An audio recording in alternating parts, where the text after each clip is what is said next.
let's get started with lesson 48, radical equations. Radicals refer to square roots, cube roots, any kind of root. Today we're going to deal with square root. X minus 4 minus 2 is equal to 6. To solve equations that have radicals, the very first thing you want to do is to isolate the radical. Get it on one side of the equation all by itself. So we need to move this negative 2 to the other side. To move it to the other side, we're going to add 2. And that gives me that the square root of x minus 4 is equal to 8. Now then, square roots and squares are inverse functions of each other. So if I want to get rid of a square root, I can square both sides. Square and square root cancel. And then 8 squared is 64. Add 4 to both sides. Now, one of the most important things with this type of equation is that we plug back into our original equation and check our solution.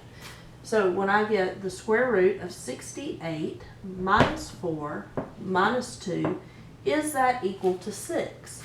68 minus 4 is the square root of 64. The square root of 64 is 8. 8 minus 2 is 6. So our answer that x is equal to 68 is correct. Now then, on this type of problem, it is possible to work it correctly and still come out with no solution. That's why it's important that we check our answers. Let's try another.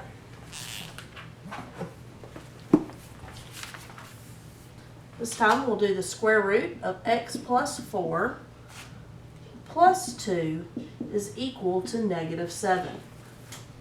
Again, you want to isolate the square root, get it by itself. So you subtract 2. Those will cancel. And then you need to square both sides. So we're going to square our square root and we're going to square the negative 9. Square root and square will cancel.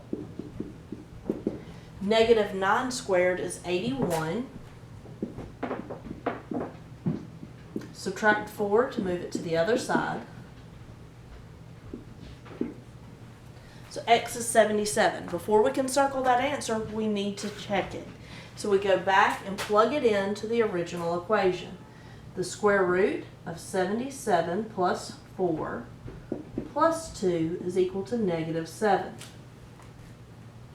That gives me the square root of 81 plus 2 equals negative 7.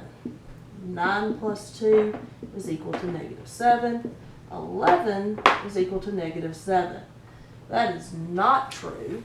So therefore, the answer to this problem is no solution. At the beginning of this problem, I knew that we would have no solution because when we move the 2 over, we get a negative number. And you will never have a square root equal to a negative number.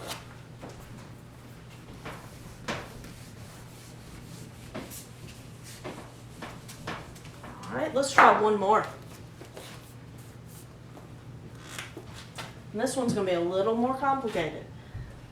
So we'll do the square root of x squared plus 2x plus 13 minus 3 equals x.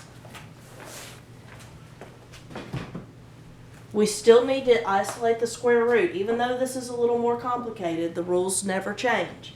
So we bring the 3 over. So we get square root of x squared plus 2x plus 13 is equal to x plus 3. We cannot combine those because they are not like terms. To get rid of a square root, we square both sides. Square the whole side. When you square that, remember it is x plus 3 times x plus 3. Square and square root will cancel. Oops, forgot to close my parentheses. Then we're going to multiply. X times x is x squared. X times 3 is 3x. 3 times x is 3x. 3 times 3 is 9.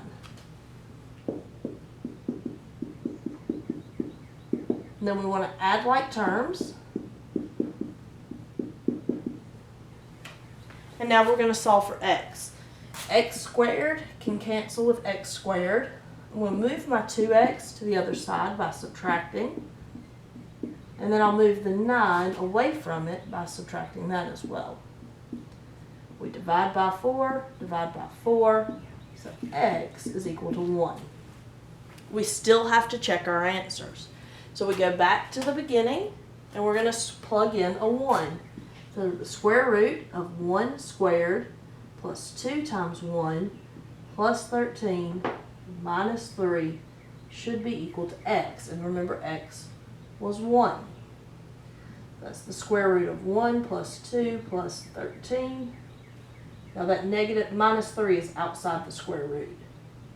Minus 3, 13 plus 3 is 16. Square root of 16 is 4. That is true. So x is equal to 1.